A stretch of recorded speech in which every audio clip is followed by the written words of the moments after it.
تصویری بر دیوار.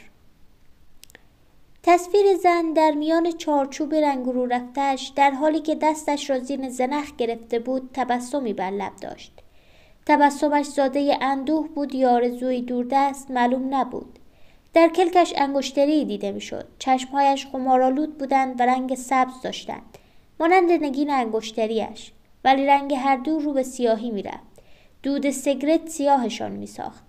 گونه ها و لبهای زن سرخ بودند مگر رو به زردی داشتند. موهایش خرمایی و پریشان بودند. وضع خمیده گردنش او را ملول نشان میداد. طوری روبرویش را مینگریست که انگار از تنهاییش قصه میخورد. به راستی هم که تنها بود. تصویرهای پیرامونش پیوندی با او نداشتند. یکی بزغاله سپید رنگی بود که بر لب جوی آب می نوشید یا خودش را در آب می نگریست. تصویر دیگر گوزنی را نشان میداد که سگان تازی گردنش را گرفته بودند و گوزن ابلهانه چشمهایش را به دوردستها دوخته بود، مثل اینکه آه بکشد. کافه پر از دود سیگرت بود. گرامافون می‌خواند و آهنگ آن به روی امواج دود سیر می‌کرد. با صداها و زمزمه‌های مشتریان می‌آمیخت و گرداگرد کافه می‌گشت. هیچ آوازی مشخص نبود. آوازها یکی شده بودند و یک جای به دیوارهای کافه می‌خوردند. آهنگ‌ها کهنه بودند و گذشته‌ها را زنده می‌کردند. همه چیز، میزها، چوکی‌ها و آدم‌ها، اینجا و آنجا، این طرف و آن طرف، مبهم و تیره رنگ به نظر می آمدند، مثل اینکه مه آبی رنگی در کافه فرود آمده باشد. همه چیز در میان این مه آبی رنگ قطه می خوردند و وضاحتشان را از دست می دادند، درست مانند جهان خوابها. در میانه کافه، در میان مه آبی رنگ، سرهایی روی میز خم شده بودند و شطرنج می زدند. همه چیز از یادشان رفته بود، تنها اسب و فیل می دیدند. از محیط خودشان برآمده بودند، می اندیشیدند و می اندیشیدند.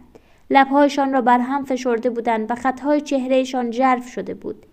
دانه های شطرنج، اسبها، فیلها و پیاده ها همه در میان مه آبی رنگ قطه می خوردند و وضاحتشان را از دست داده بودند، درست مانند جهان خوابها. شطرنج بازان در موهایشان چنگ می زدند و بر سرهایشان دست می کشیدند تا بیشتر بیاندیشند و بهتر بیاندیشند. سخنهای تک و تک و ناخودآگاه از دهنهایشان می پرید. این آج است. غرضش ندارم. ببین. کشت. په. موجهای ساز شوری در شطرنج بازان بر نمی انگیختند و لرزیده لرزیده به دیوارها می خوردند و ناپدید می شدند. به نظر می آمد که موجهای ساز نیز در میانه مه آبی رنگ قطه می خورند و مه آبی رنگ دم به دم تیره تر می شد. در کنجی 2 سر روی کتابچه خم شده بودند. کتاب بچه‌های دبیرستان بودند. چیزی را که می‌خواندند از خواندنش خوششان نمی‌آمد، مثل اینکه به معنای آن پی نمی‌بردند. گاهی بس می‌کردند و خیره خیره همدیگر را می‌نگریستند. دلتنگ شده بودند، آه می‌کشیدند. یکیشان آهسته می‌گفت اینجا مهم است. دیگری پاسخ می‌داد سوال حتمی از همینجا خواهد آمد. آینه‌ها تصویرهای مشتریان را منعکس می‌ساختند. تصویرها نیز در میان مه آبی رنگ قطه می‌خوردند. مبهم و تیره رنگ به نظر می آمدند. وضاحتشان را از دست داده بودند، درست مانند جهان خوابها. این تصویرهای مبهم و تیره رنگ می جنبیدند و قمقم می کردند. در کنج دیگر 2 مرد همدیگر را خیره خیره می نگریستند. یکی افسری بود که لبهای کلفت و بیبینی کمانی داشت. ابروهایش پرپشت بودند و او با دهن باز و حیرت زده به مرد روبرویش چشم دوخته بود، انگار که در چهره مرد روبرویش چیزی شگفت‌انگیز دیده باشد، ولی آنجا در چهره مرد روبرو چیزی نبود که شگفتی آورد. روی گرد، چشمهای مورب، لبهای باریک و محجوب که حیرت آور نیست. افسر همان گونه تعجب زده پرسید همیال از قطغن آمدی پس؟ مرد روبرویش پاسخ داد ها همیاله. افسر پرسید پدر داری؟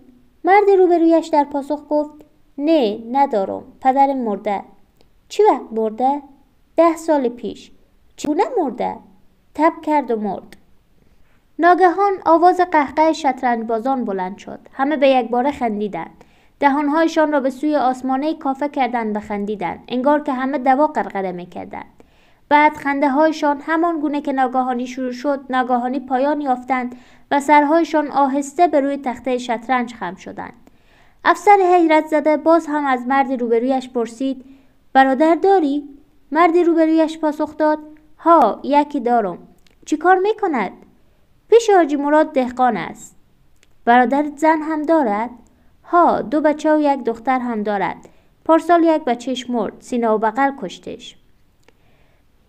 دود سرگردان فضای کافه مثل مه آبی رنگ در سینه ها فرو می شد و رخوتی می زایید. در تصویرهای منعکس در آینه نیز رخوت می زایید. کمتر می جنبیدند. اشیا و آدم ها تیره تر و مبهمتر به نظر می آمدند. بیکاران اینجا و آنجا تک تک و جوره جوره چرت می زدند. 1 بچه دبستانی با کتابش مگسی را کشت. هر دو لحظه‌ای به لاشه خرد شده مگس نگریستند. یکیشان گفت کلش چقدر کوچک است. دیگری پاسخ داد با بدنش متناسب است. اولی گفت مگس ها از منطق چیزی نمیدانند. دومی با نوعی شک و دودلی زمزمه کرد شاید بدانند. کسی چی میفهمد؟ ما که زبان مگس ها را نمیدانیم. بعد هر دو یک جا از لاشه مگس چشم برداشتند و به خواندن پرداختند.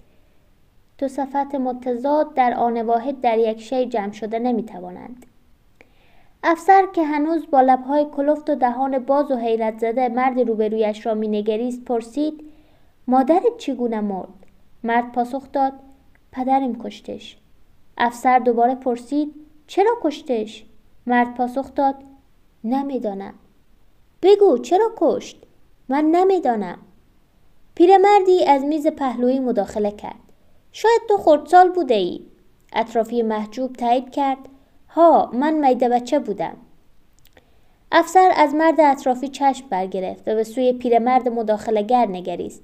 با همان لبهای کلفت و دهان باز و حیرت زده به پیرمرد چشم دوخت. انگار در چهره‌اش چیزی شگفت پیدا کرده باشد. ولی در چهره پیرمرد چیزی نبود که شگفتی بار آورد. پیرمرد ریش انبوهی داشت. ابروهایش مانند ریشش سفید شده بودند. در چشمهایش آز خوانده میشد. افسر از پیرمرد مداخله‌گر پرسید چند ساله بوده باشد؟ پیرمرد پاسخ داد من چی میدانم؟ بعد سوی مرد اطرافی دید. چند ساله بودی که پدرت مادرت را کشت؟ مرد اطرافی محجوبانه پاسخ داد من میده بچه بودم. از کنج دیگر کافه کسی فریاد زد پشتش را هم بگذار. کسی دیگر صدا کرد 1 سیاه برای من. شطرنج بازان بار دیگر ناگهانی خندیدند. دهانهایشان را سوی آسمانه کافه کردند و خندیدند. انگار دوا غرغره می‌کردند. بعد خنده‌هایشان همانطور که ناگهانی شروع شده بودند ناگهان پایان یافتند و سرهایشان آهسته روی تخته شطرنج خم شدند. در میان دود سیگرت که مثل مه آبی رنگ به نظر می آمد، اشیا و آدم‌ها تیره‌تر و مبهمتر شده می رفتند. تصویرهای منعکس در آینه ها نیز تیره‌تر و مبهمتر شده می رفتند. دود سیگرت مه آبی رنگ همه را در خود می پیچید. آواز ساز لرزیده لرزیده از میان دود از میان مه آبی رنگ می گذشت و دیوارها می خورد و ناپدید می شد. همه چیز، آدم‌ها، اشیا و تصویرهای منعکس در آینه ها بیشتر وضاحتشان را از دست می‌دادند. جهان خواب‌ها توسعه می‌یافت. 1 بچه دبیرستانی بلند بلند گفت منطق علم استدلال را گویند. دیگرش پرسید استدلال چی است؟ اولی پرسید از معلوم به مجهول رسیدن را استدلال گویند. آواز ساز بلند بود. چاینک‌ها و پیاله‌ها هم صدا می‌دادند. از میزها و چوکی‌ها نیز سر و صدایی برمی‌خاست. صداها هم مبهم و نامشخص بودند، مثل جهان خوابها. افسر حیرت زده با اصرار بیشتری از اطرافی محجوب پرسید مادرت را چرا کشت؟ و او پاسخ داد من نمیدانم. پیرمرد باز هم از میز پهلویی مداخله کرد. شاید تو خردسال بوده ای.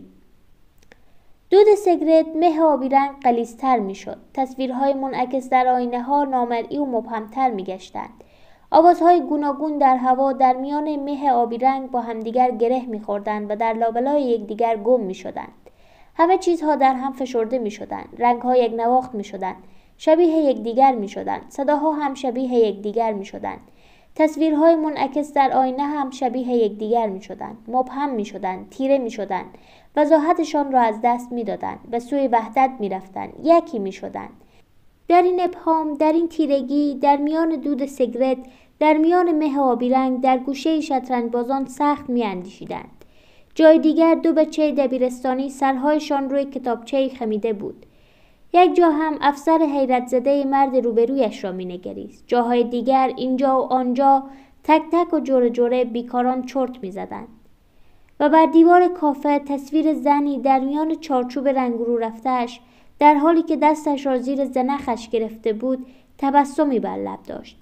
چشمهایش خمارآلود بودند و رنگ سبز داشتند مانند نگیر انگشتری‌اش، ولی رنگ هر دو رو به سیاهی می‌رفت. دود سیگرت سیاهشان می‌ساخت.